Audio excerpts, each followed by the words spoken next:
Vladimir Putin has made his first visit to the disputed Kuril Islands off Russia's Pacific coast. The Russian president visited one of 4 Russian-administered islands claimed by Japan.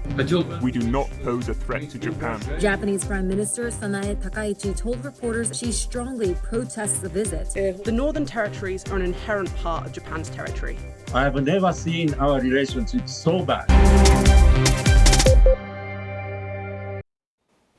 You might not have heard of the Kuril Islands, but President Putin's trip there has caused a huge diplomatic row between Russia and Japan. Over the next few minutes, we'll tell you exactly what it's about. But first, some background. Home to around 20,000 people, Moscow says the archipelago, in other words, a group of islands, is Russian territory. Tokyo believes 4 of the southernmost islands are Japanese. It's a dispute that goes back more than 150 years. Our Tokyo correspondent Kurumi Mori explains how it arose. From Japan's perspective, this territorial dispute dates all the way back to 1855. That's when Japan and Russia signed a treaty mutually recognizing the 4 islands as Japanese territory. But near the end of the Second World War, the Soviet Union declared war on Japan and later occupied all 4 islands. So Moscow considers that a legitimate outcome of the war, while Japan maintains they are its inherent territories, both historically and under international law. The dispute has remained unresolved ever since, and no peace treaty has ever been signed. Past negotiations, with the most recent being in 2018, have failed, and there hasn't been any progress since then. Well, President Putin visited the island of Iturup, known in Japan as Etorofu. It's one of the 4 islands claimed by Japan. But why did he decide to make the trip now? Here's Olga Ivshina from the BBC's Russian service. It seems timing here is key. Putin has been in power for 26 years, and for all those years he has been avoiding visiting the Kuril Islands. Meanwhile, he has been maintaining contacts with Japanese diplomats, trying to discuss possibility of peace treaty, what exactly should be there. But the mood has changed completely since 2022.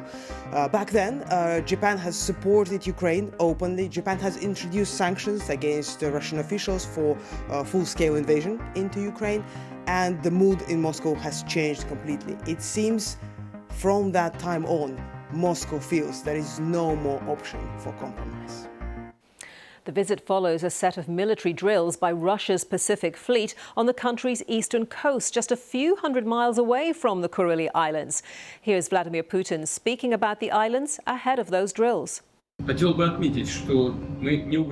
not pose a threat to Japan. We have absolutely no claims against it. On the contrary, Japan has territorial claims against our country. I am referring to the issue of the Kuril Islands.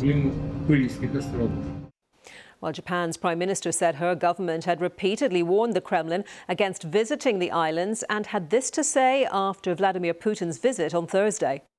The Northern Territories are an inherent part of Japan's territory, both historically and under international law. This latest visit to Etorofu Island by the incumbent Russian president is incompatible with Japan's consistent position regarding the Northern Territories. It also hurts the feelings of the Japanese people and is absolutely unacceptable. There's been a flurry of diplomatic activity in Tokyo as a result of the visit. Back to Kurumi Mori in Tokyo.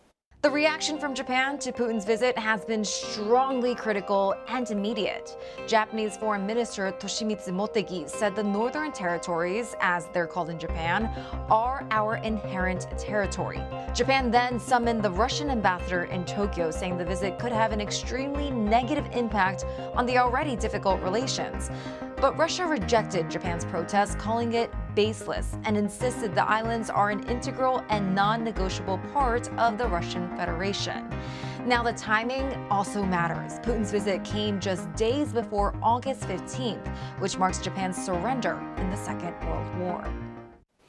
Moscow has presented the trip in a very different manner. The BBC's Olga Ivshina tells us how it's been communicated to the Russian people. Russian media has shown it as an ordinary domestic visit. Mr. Putin went to a school, a hospital, a fish processing plant, so business as usual.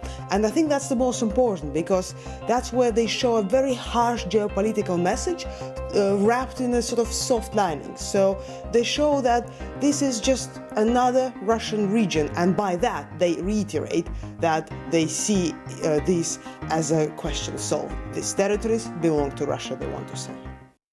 So what is it about the islands that's piqued Vladimir Putin's interest? Olga Ivshina explains the strategic significance of the Kuril Islands for Moscow.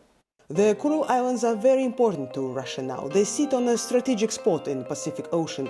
It's used by Russia's nuclear submarines, so it builds part of Russia's nuclear deterrent strategy. Also, Russia has built a number of military bases there, so it's their forepost close to Japan. And on top of that, islands allow Russia access to some fishing opportunities, to some mineral fields. All this makes islands very important, both politically and economically. And where does this refreshed dispute now leave relations between Japan and Russia, given they are such close neighbours? Our correspondent Kuril Islands has a final thought from Tokyo.